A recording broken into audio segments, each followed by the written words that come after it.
다음은 설교를 하겠습니다. 오늘 설교의 제목은 오직 예수의 피로써 정결케 되리라 하는 것입니다. 본문은 히브리서 9장 13절과 14절입니다. 먼저 본문을 읽겠습니다. 염소와 황소의 피와 및 암송아지의 재로 부정한 자에게 뿌려 그 육체를 정결케 하여 거룩해 하거든. 하물며 영원하신 성령으로 말미암아 흠 없는 자기를 하나님께 드린 그리스도의 피가 어찌 너희 양심으로 죽은 행실에서 깨끗하게 하고 살아계신 하나님을 섬기게 못하겠느뇨.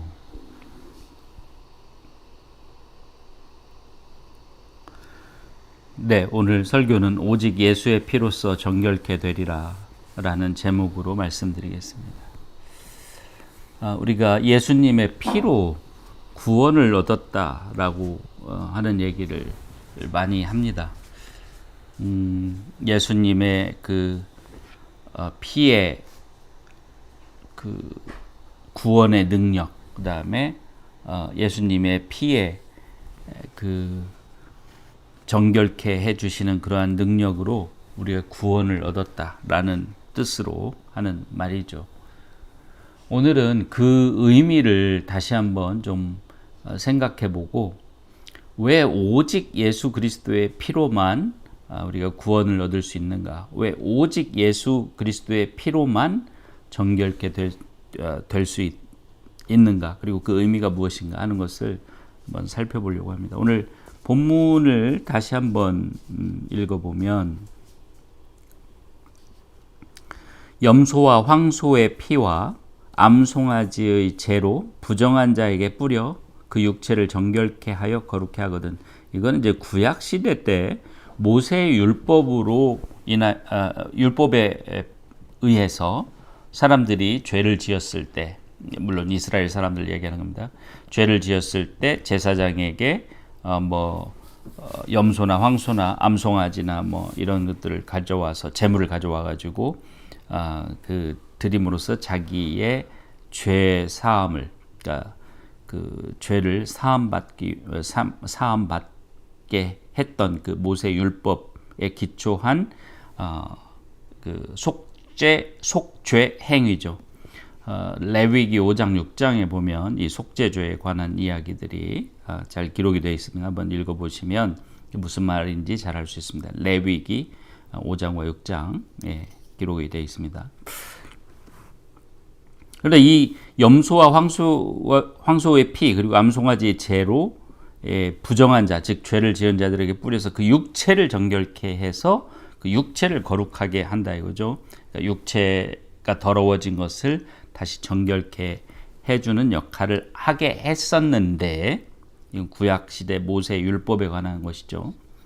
그런데 하물며 그 동물의 피도 이렇게 그 죄 지은 사람들의 육신을 정결하게 하고 다시 정결케 해주는 그런 역할을 했었는데, 그보다 훨씬 더한 하물며, 그것이 뭐냐면, 하물며가 지금 말하려고 하는 것은 뭐냐면, 영원하신 성령으로 말미암아 흠없는 자기를 하나님께 드린 그리스도, 예수님이시죠. 예수님, 즉 예수님의 피가 어찌 너희의 그 죽은 행실, 너희의 양심이 죽어서 행한 그런 행실들이죠.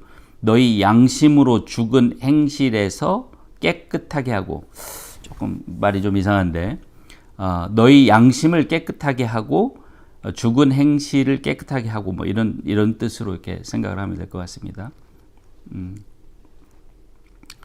그러니까 죽은 양심으로 인하여서 행한 행실이죠. 그런 걸 의미합니다. 죽은 양심으로 인하여 행한 행실에서 너희를 깨끗하게 하고 살아계신 하나님을 섬기게 못하겠느냐. 두 가지 이야기를 합니다. 하나는 우리 양심을 깨끗하게 하는 것과 한 가지가 있고요. 또 하나는 양심이 깨끗하게 된 다음에 그 행실이 깨끗하여져서 깨끗한 행실은 뭐냐면 살아계신 하나님을 섬기는 행실을 하는 거예요. 다시 말하면 사람을 완전히 다른 사람으로 만드는 거예요. 전에는 죽은 양심으로 더러운 행실을 했었다는 게 전제가 되어 있는 거죠. 더러운 행실을 하던 그런 죽은 양심을 가진 자였었는데 예수 그리스도의 피가 이 사람을 깨끗하게 하여서, 그러니까 정결하게 한다는 말이, 깨끗하게 한다는 말, 그러니까 정결케 하여서 이제는 살아계신 하나님을 섬기는 삶을 살게 한다는 거예요. 그죠? 여기에 정결케 한다는 말이 있습니다. 근데 여기서 이 사람을 죽은 양심, 죽은 행실로부터, 죽은 양심, 더러운 행실로부터 정결케 해서 하나님을 섬기는데 부족함이 없이 부족함이 없는 깨끗한 새로운 사람으로 만들어주는, 정결케 하는 것이 뭐냐? 바로 영원하신 성령으로 말미암아 흠없는 자기를 하나님께 드린 그리스도, 바로 그 그리스도의 피라는 겁니다. 즉 그리스도의 피, 예수님의 피가 그 사람을 깨끗하게 한다는 겁니다. 정결하게 한다는 겁니다. 무슨 뜻이냐, 이걸 이제 알아야겠죠. 먼저 예수님의 피가 그 사람을 정결하게 한다는 게 무슨 뜻이냐를 알아야겠죠. 흔히 우리는 예수님의 피가 사람을 정결하게 한다고 할 때 우리 크리스찬들은 뭐 분명히 쉽게 아는 게 있어요. 뭐예요? 바로 이전에 지었던 죄로부터 이전에 지었던 죄의 죄값을 씻어주시는 거예요. 우리는 예수님을 믿기 전에 많은 죄를 졌던 죄인들이었어요. 그 죄는 죄값이 있어요. 그 죄값은 결국은 사망이죠. 사망인데, 죽음인데, 우리가 죽으면 천국에 갈 수 없다는 뜻이죠. 지옥에 간다는 뜻인데, 우리에게 새로운 천국에 갈 소망을 주시기 위해서 우리를 위해서, 그러니까 우리에게 그 천국에 갈 소망, 즉 구원의 소망을 주시기 위해서 하나님께서 특별히 우리에게 주신 은혜, 선물이 있는데 바로 그게 예수 그리스도예요. 그 예수 그리스도께서 우리의 죄를 대신 짊어지시고 가신 거예요. 우리의 이전에 지었던 죄로 인한 그 죄값을, 즉 사망을, 우리가 마땅히 죽어야 할 그 죄값을 대신 짊어지시고 십자가 위에 돌아가신 거예요. 그걸 우리는 예수님께서 우리의 화목 제물이 되셨다, 우리 죄값을 대신하는 제물로 돌아가셨다라고 얘기를 하는 거예요. 다시 말하면 예수님께서 그 피로 우리의 죄로 인한 죄값을 씻어주신 거예요. 그래서 예수 그리스도의 피가 우리를 정결케 했다고 할 때 첫 번째로 우리 쉽게 생각할 수 있는 것은 이전에 지었던 모든 죄로 인한 죄값을 깨끗이 씻어주신 거예요. 이는 마치 뭐와 같냐면 더럽혀진 어떤 도화지를 어떤 식으로 쓰든 깨끗이 다시 하얀 도화지로 만들어준 거예요. 이전에 누가 도화지에 막 뭘 낙서를 해놓고 어쨌고 했는데 그거를 지우개로 지우든 뭘로 어떻게 하든 해서 깨끗하게 다시 만들어서 여기에 새로운 그림을 그릴 수 있도록 해준 거예요. 이게 첫 번째로 예수 그리스도의 피가 우리를 정결하게 한다는 의미이고, 이거는 모든 사람이 너무나 잘 알아요. 그리고 이거를 우리는 하나님의 은혜라고, 즉 내가 감당해야 될 나의 죄값을 그 독생자이신 예수님을 이 땅에 보내주심으로써 그 흠도 없고 점도 없고 아무런 죄도 없는 그 하나님의 아드님이신 그분이 내 죄값을 대신 짊어지시고 희생 제물이 되어서 어린 양과 같이 희생 제물이 되어서 십자가 위에 돌아가셨다는 거. 그것이 하나님의 은혜예요. 하나님께서 우리에게 주신 그 구원의 은혜, 그것을 대속, 속량, 구속이라고 표현하는 거죠. 그 구속의 은혜로 우리는 죄사함을 받은 거예요. 우리 스스로 우리의 죄값을 씻어낸 게 아니에요. 어느 누구도 자신의 죄값을 스스로 씻어낼 수 있는 사람이 없어요. 오직 예수 그리스도의 피로 그 씻음을 받아야지만이, 정결케 되어야지만이 우리는 그 죄값으로부터 벗어날 수 있어요. 구약 시대에는 13절, 아까 읽었던 본문의 13절에서는 구약 시대의 짐승의 피로, 이스라엘 백성들이 한정돼서 짐승의 피로 제사장들에게 제사장들이 대신 제사를 지내줬을 때 그 사람이 일시적으로 그 죄값으로부터 벗어나는 그런 제도가 있었어요. 그게 구약이죠. 근데 그것은 온전하지 못했어요. 그 죄사함이라고 하는 것은 그냥 온전하지 못한 것이에요. 계속해서 죄를 지을 때마다 했었어야 돼요. 근데 예수님께서 단번에 드린 십자가 위에서 단번에 자신을 그 제물로 드린 그 사건으로 말미암아서 이제 예수 그리스도를 믿는 사람들은 영원히 죄 사함을 받는, 이전에 지은 죄에 대해서는 죄 사함을 받는 거예요. 그게 첫 번째로 정결케 된다고 하는 것의 의미입니다. 그런데 여기서 멈추어서는 안 돼요. 여기서 멈춰서는 안 돼요.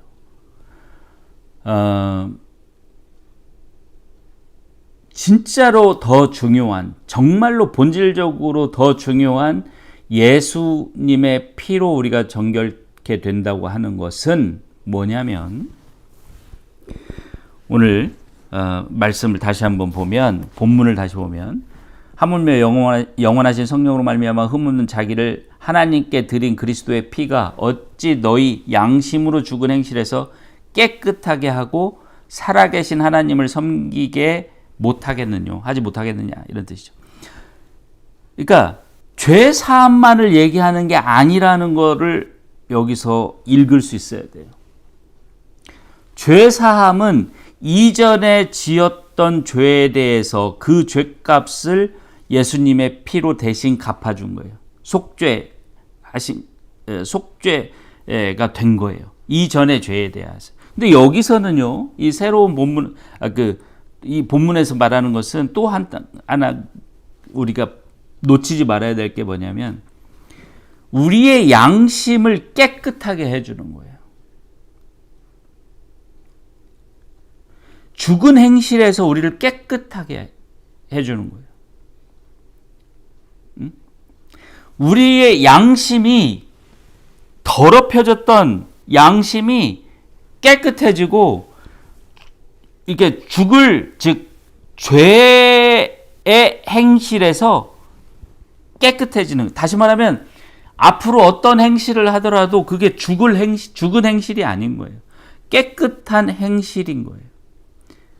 그러니까 내가 지금부터는 뭘 해도 선한 양심으로부터 하는 것이고 죽을 행실이 아니에요. 선한 행실이 되는 거예요. 다시 말하면 살아계신 하나님을 섬기는 행실이 되는 거예요.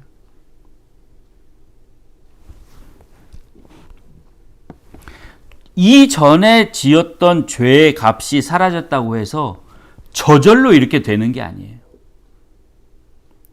이전에 지었던 죄의 값을 예수님의 피로 씻어내 주셨다고 해서 저절로 이제부터는 선한 양심이 되어서 선하게 살아가는 게 아니에요.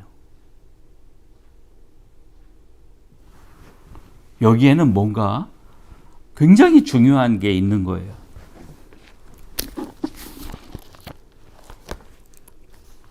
오늘 그것을 한번 살펴보겠습니다. 이걸 알아보기 위해서 히브리서 9장을 몇 구절 더 읽어보겠습니다. 13절과 14절이 본문이고 15절도 읽어보면, 이를 인하여 그는 새 언약의 중보니 새 언약이라는 게 신약이죠. 신약.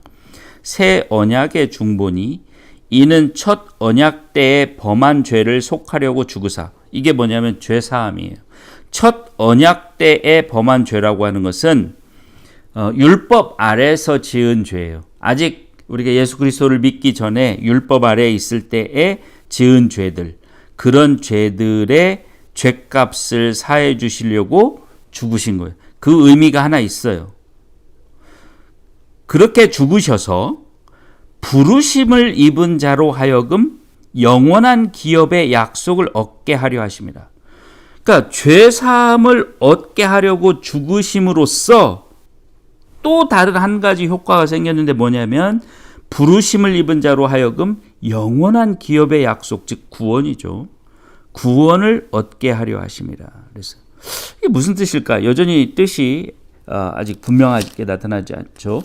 그 다음에 이제 10절을 보면 10장입니다.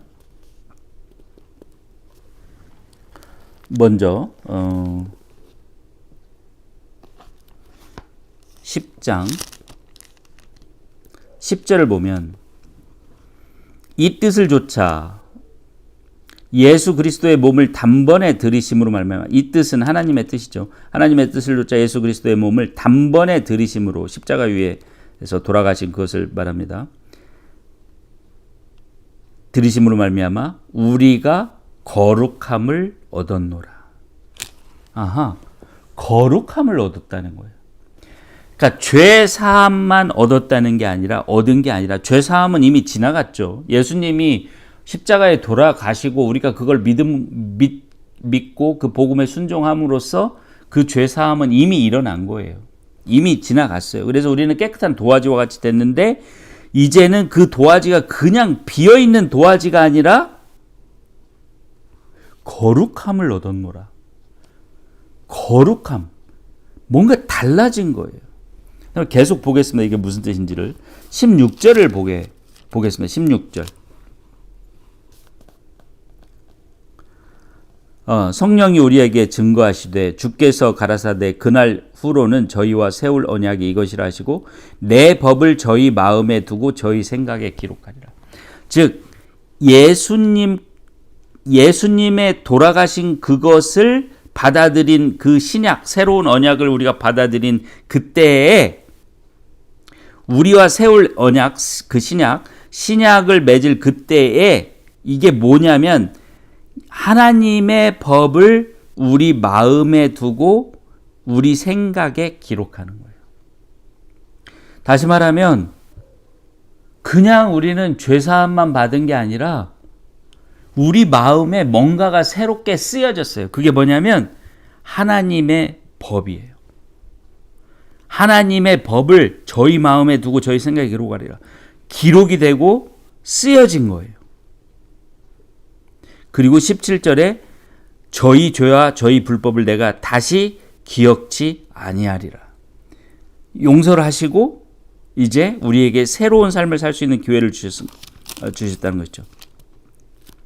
18절에 보면 이것을 사하셨은즉, 즉 전에 죄를 사하셨은즉 이전에 지었던 첫 번째 언약, 즉 우리가 아직 예수님을 믿기 전에 지었던 죄들, 그 죄들에 대한 죄값을 용서해 주셨은즉 다시 죄를 위하여 제사 드릴 것이 없느니라. 우리는 다시 이제 제사를 드릴 필요가 없다는 거예요. 제사를 드릴 필요가 없다는 게 무슨 뜻이에요? 어떤 사람들은 이거를 잘못 해석을 해서 이제는 죄를 지어도 이제는 회개를 하지 않아도 된다. 죄를 지어도 이제 속죄를 하지 않아도 된다. 이렇게 해석을 하는 사람들이 있어요. 그걸 우리는 우리 한국에서는 구원파라고 얘기를 하죠. 구원파 사람들의 교리 중에 하나가 이제는 그 사람들이 한번 예수 그리스도의 피로 죄 사함을 받았기 때문에 그 죄 사함이 우리 죄를 완전히 없애줬기 때문에 이제는 무슨 죄를 지어도 회개할 필요가 없고 속죄할 필요가 없다라고 얘기를 하는 거예요. 조금 이따 보겠지만 그건 말이 안 되는 소리고 성경은 절대로 그렇게 가르치지 않습니다.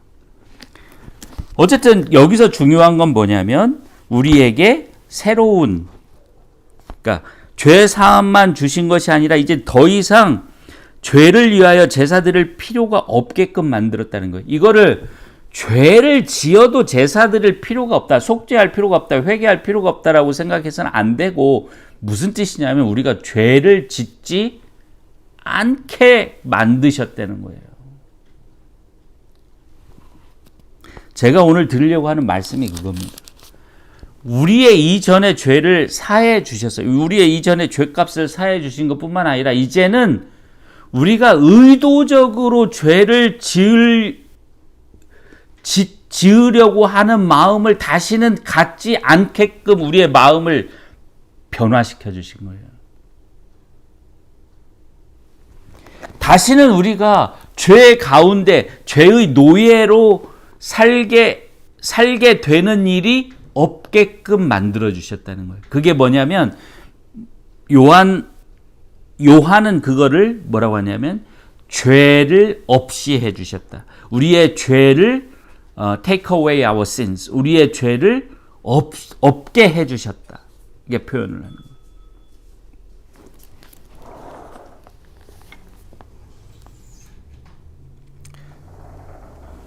다시 한번 말씀을 드리면 단지 이전에 지었던 죄의 죄값을 씻어주신 것뿐만 아니라 이제는 우리의 마음을 바꿔서 다시는 의도적으로 죄를 지을 그런 마음, 그런 양심을 없애주신 거예요. 내 마음을 선하게 만들어주신 거예요. 내 양심을 선한 양심으로 바꿔주신 거예요. 그게 바로 오늘 본문에서 깨끗하게 하셨다. 너희 양심으로 죽은 행실에서 깨끗하게 해주셨다는 게 이거예요. 우리의 양심을 선한 양심으로 바꿔주신 거예요. 이게 어떻게 이렇게 됐느냐는 우리는 알 수 없어요. 물론 얘기는 해볼 수 있지만 정확하게 뭐라고 다 설명할 수가 없어요. 그런데 우리 주 예수 그리스도께서 예수님께서 십자가에 못 박혀 돌아가시고 우리의 죄를 짊어지시고 돌아가셨다는 그것을 우리가 받아들이고 그걸 믿고 그걸 정말 그 예수님을 우리가 바라보고 그 예수님의 사랑 하나님의 그 은혜에 우리가 감화 감복되어서 그걸 받아들일 때 우리의 과거에 지었던 죄값만 사라지는 것이 아니라 우리의 양심이 변해지는 거예요. 그걸 뭐라 그랬냐면 너희의 양심으로 죽은 행실에서 깨끗하게 한다. 정결하게 하는 거예요. 우리 양심이 정결케 되는 거예요. 그래서 그 정결케 된 양심, 새로운 양심으로 선한 행실을 할 뿐만 아니라 살아계신 하나님을 섬기는 거예요. 예수 그리스도의 피가 우리를 정결케 하는 것이 우리의 지난 죄의 죄값만, 즉 예수님을 믿기 전에 이전에 지었던 죄의 죄값으로부터만 우리를 해방시켜 주는 것이 아니라 우리의 양심을 정결케 해주시는 거예요. 히브리서 9장, 8장, 9장, 10장은 바로 이것에 관한 거예요. 우리를 온전케 해주신다, 정결케 해주신다, 이런 표현이 계속 나와요. 응? 한번 볼까요? 13절에서도 오늘 본문 중에 13절로 보세요. 염소와 황소의 피와 및 암송아지의 죄로 부정한 자에게 뿌려 그 육체를 정결케 하여 거룩케 하거든 그랬어요. 근데 여기는 뭘 정결케 하고 거룩케 해요? 육체를. 그 사람이 정결케 온전하게 되려면, 온전하게 정결케 되려면 뭐가 그렇게 돼야 돼요? 그 사람의 마음이, 그 사람의 양심이 정결케 되고 거룩해 돼야 되는 거예요. 그래서 14절에 그리스도의 피만이, 오직 그리스도의 피만이, 오직 예수의 피만이 우리의 양심을 죽은 양심에서 선한 양심으로, 죽은 행실에서 선한 행실로 깨끗하게 해줄 수 있다는 거예요. 그 다음에 또 20절을 보면 19절부터 보겠습니다. 그러므로 10장 19절 20절입니다. 히브리서 10장 19절과 20절. 그러므로 형제들아 우리가 예수의 피를 힘입어 성소에 들어갈 담력을 얻었나니. 이것도 이 말도 무슨 말이냐면 이제는 예수님의 피로 내가 깨끗게 되었어. 깨끗게 되었다는 것이 이전의 죄값으로부터만 깨끗하게 됐다는 것이 아니라 이제는 내가 죄의 본성을 가진 죄인이 아니에요. 이제는 선한 양심으로 하나님을 섬기려고 하는 새로운 사람이 되었어요. 그래서 담력을 얻어서 성소에 들어갈 수 있게 되었어요. 예전에는 제사장들만 정결케 되고 성결케 된 제사장들만 그 성소에 들어갈 수 있었는데 이젠 나도 예수 그리스도의 피로 정결케 되고 성결케 되어서 성소에 들어갈 담력을 얻은 거예요. 20절에 그 길은 우리를 위하여 휘장 가운데로 열어놓으신 새롭고 산 길이요. 휘장은 곧 저의 육체니라. 예수님의 육체니라. 예수님의 육체, 즉 예수님께서 십자가 위에서 그 육신으로 돌아가심으로써 그 희생 제물이 됨으로써 우리는 이제 그 성소에 들어갈 수 있어요. 그 예수님의 육신을 상징하는 휘장이 찢어졌잖아요. 그 찢어진 휘장 사이로 성소에 들어갈 수 있는 담력을 얻게 돼요. 즉 하나님 앞에 직접 나아갈 수 있는 담력이 생겼는데 그 이유가 뭐냐면 예수 그리스도의 피가 우리를 정결케 했기 때문이다. 그 다음에 또 하나만 더 보면 22절입니다. 22절 보면 우리가 마음의 뿌림을 받아, 그러니까 21절부터 보겠습니다. 또 하나님의 집 다스리는 큰 제사장이 계심에, 이거 누구예요? 예수님이죠. 큰 제사장. 하나님의 집 다스리는 대제사장 예수님이 계심에 우리가 마음의 뿌림을 받아 양심의 악을 깨닫고 몸을 맑은 물로 씻었으니, 세례를 상징하는 것 같아요. 참 마음과 온전한 믿음으로 하나님께 나아가자. 우리는 이 예수님의 그 피, 예수님의 십자가 위에서 죽음을 세례로서 받아들인 사람들이죠. 그 세례, 예수 그리스도와 함께 장사됨으로써, 그러니까 물 속에서 이렇게 세례를 통해서 예수 그리스도와 장사됨으로써 어떻게 됐다고요? 마음의 뿌림을 받아, 그 피 예수 그리스도의 뿌림을 받아서 양심의 악을 깨달았어요. 그리고 몸은 맑은 물로 씻었으니 이제는 뭐가 됐냐면, 뭘 갖게 됐냐면 참 마음과 온전한 믿음을 갖게 됐어요. 이게 바로 예수 그리스도의 피로 우리를 정결케 했다는 것의 중요한 내용입니다. 이걸 모두 다 많은 그런 그 목사님들 뿐만이 아니라 신학자들도 그냥 죄사함만 얘기를 해요. 죄사함은요 이미 일어났어요. 우리가 예수 그리스도를 믿는 순간 우리는 하나님으로부터 믿음으로 의롭다함을 받았어요. 죄사함을 받은 거예요. 왜? 예수 그리스도를 믿었으니까. 예수 그리스도를 믿는 자는 죄를 사해 주신다는 그 하나님의 약속대로 우리는 의롭다함을 받았다는 게 뭐냐면 justified라고 하는 게, 의롭다함을 받았다는 게 죄가 없다. 이제 너는 죄가 없어졌다. 죄값이 사라졌다라고 인정해 주는 것이 justify, 그러니까 칭의예요. 그 칭의는 우리가 예수 그리스도를 받아들이고 믿을 때 이미 일어났어요.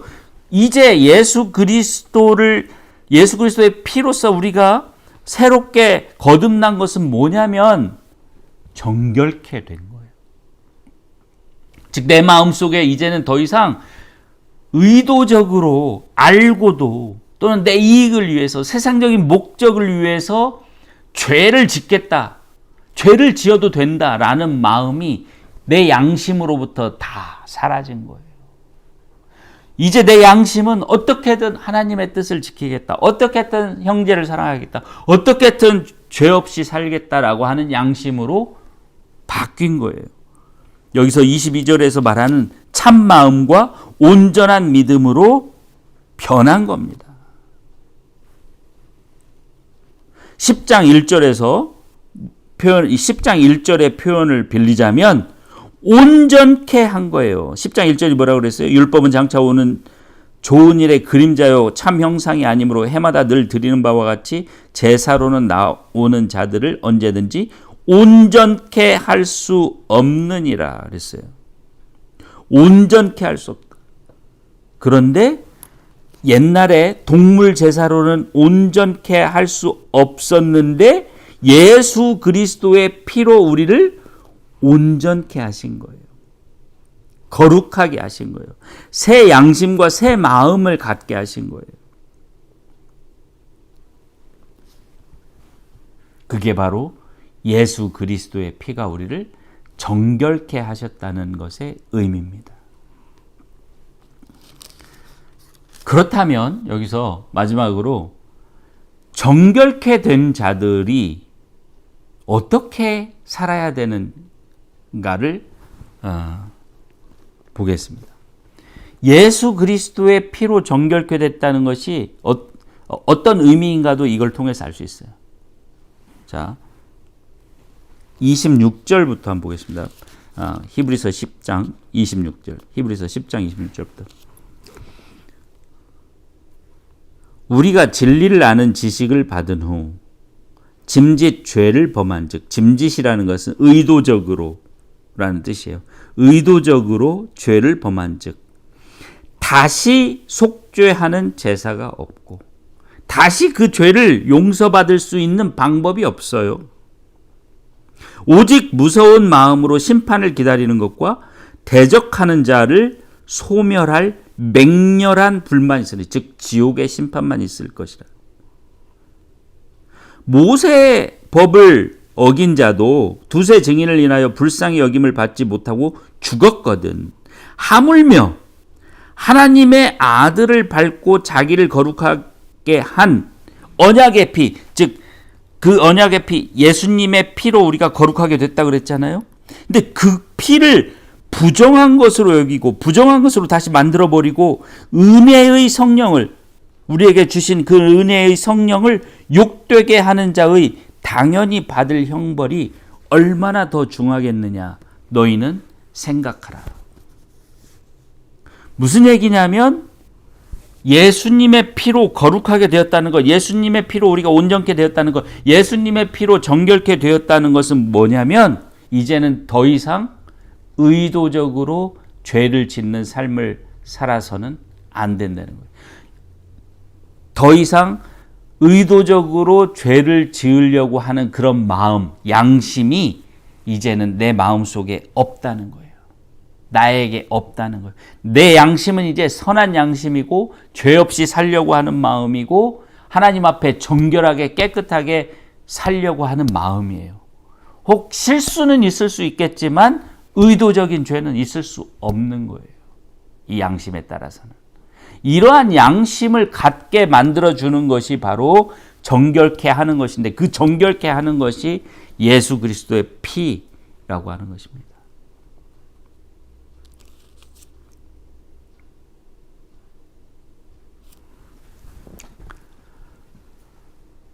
오직 예수님의 피만이 이거를 이 온전케 하는 것, 아까 우리 10장 1절, 히브리서 10장 1절의 표현, 오직 예수 그리스도의 피만이 우리를 온전케 할 수 있는 거예요. 정결케 할 수 있는 거예요. 어떻게 그게 가능하지? 우리는 알 수 없어요. 성령을 통해서 하시는 일이기 때문에 우리는 논리적으로 설명할 수 없어요. 그러나 우리를 정결케 해서 다시는 의도적으로 죄를 지으면서도 상관없는 의도적으로 죄를 지으면서 살려고 하는 그런 죽은 양심을 갖지 않도록 해주는 내 양심을 깨끗하게 하고 내 마음을 정결케 하는 그것이 바로 예수 그리스도의 피의 능력입니다. 마지막으로 제가 이것을 오늘 그 본문 히브리서 9장 13절과 14절 이거를 제가 생각하는 비유로 한번 말씀을 드리고 마치겠습니다. 이거 마치 뭐와 같냐면요. 이 구약 시대에는 예전에는 그러니까 우리 예수님께서 오시기 전에 이전에는 마치 이 회초리를 맞는 그 어떤 아들과 같았어요. 이 아들이 노름을 하는 그런 버릇이 있어요. 노름을 하는 버릇이 있어요. 그래서 이 부모가 이 아버지가 이 아들을 고쳐주려고 노름을 한 것이 밝혀질 때마다 회초리를 때렸습니다. 그 회초리를 맞고 나면 아들은 잠깐 정신을 차려서 또 노름을 안 해요. 그런데 시간이 지나면 다시 돌아가요. 이게 마치 구약 시대의 그 동물의 피로 자신의 육체를 정결케 한 것과 같아요. 자꾸 돌아가는 거예요. 왜냐하면 온전케 된 것이 아니기 때문에.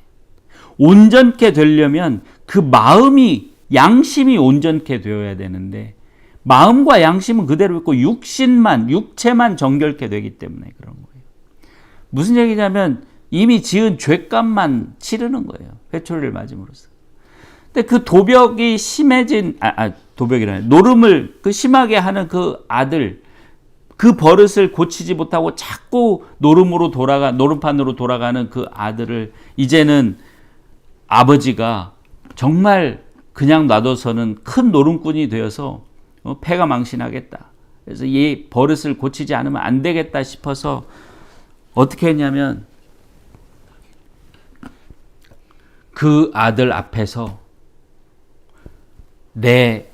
자기의 손을, 우리 좀 영화처럼 얘기를 하는 겁니다. 자기의 손을 잘랐어요. 이 노름하는 손을 네 손을 자를 순 없으니 내 손을 자르겠다 하고 잘랐어. 그것을 본 아들은 회초리를 맞고 잠깐 돌아섰다가 다시 노름판으로 가는 그때와는 달랐을 것입니다. 아버지의 그 큰 희생, 그 손목을 자르는 그 희생을 보고 그 아들의 노름 버릇을 고쳐주기 위해서 그 엄청난 희생을 감수하는 그 아버지의 사랑과 그 은혜를 보고서는 그 아들이 회초리를 맞던 때와는 달라졌을 거예요. 이제는 그 마음 속에 노름을 하려고 하는 마음 자체가 없어졌을 거예요. 마치 이와 같이 동물의 피로 제사를 드릴 때는 잠깐의 그런 효과는 있었어요. 육신을 정결케 하는 그런 효과는 있었어요. 그러나 다시 죄로 돌아갔어요. 그런데 예수 그리스도의 그 십자가에서의 희생, 예수 그리스도는 누구냐면 죄도 없고 흠도 없는 하나님의 독생자예요. 그런 분이 내 죄를 위해서 십자가 위에서 그 처참하고 참혹한 죽음을 당하셨다는 그것을 내가 온 마음으로 받아들였을 때 내 마음이 변하는 거예요. 다시는 죄를 짓지 않겠다. 다시는 내 죄성에 굴복하지 않겠다. 다시는 내가 예수 그리스도를 나를 위하여 돌아가신 예수님을 짓밟지 않겠다. 그 피를 더럽히지 않겠다는 그 양심이 생기는 거예요. 이게 바로 예수님의 피의 능력입니다. 오직 예수 그리스도의 피의 능력으로만 사람이 이렇게 변할 수 있어요. 사람이 이렇게 정결케 될 수 있어요. 사람이 이렇게 온전케 될 수 있다는 거예요. 이전의 죄, 예수님을 믿기 이전에 지었던 죄값으로부터만 우리를 구해 주시는 것이 아니라 이제는 죄로부터 죄를 지으려고 하는 그 썩은 양심, 죽은 양심으로부터 우리를 구해 주시는 거예요. 이게 바로 예수님의 피가 우리를 정결케 한다는 의미고 온전케 한다는 의미고, 이 정결케 하는 것, 이 온전케 하는 것은 오직 예수님의 피만 가능하다는 거예요. 다른 어떤 것으로도 이루어지지 않았고 있을 수 없습니다. 그래서 오직 예수의 피로서만 우리는 죄로부터 자유롭게 될 수 있습니다. 여러분, 정말 다시 한번 예수님께서 내 죄를 짊어지고 십자가에 돌아가셨다는 그것을 깊이 생각하시고 그걸 받아들이시고, 그 예수님의 십자가 위의 죽으심과 합하여서 물속에 깊이 들어가서 세례를 받음으로 장사되시고, 그렇게 됐을 때 하나님께서 어떻게 하는지는 모르지만 하나님께서 우리의 양심을 바꾸어 주십니다. 정결케 하고 온전케 해 주십니다. 그 은혜를 받으시기 바랍니다. 기도하겠습니다.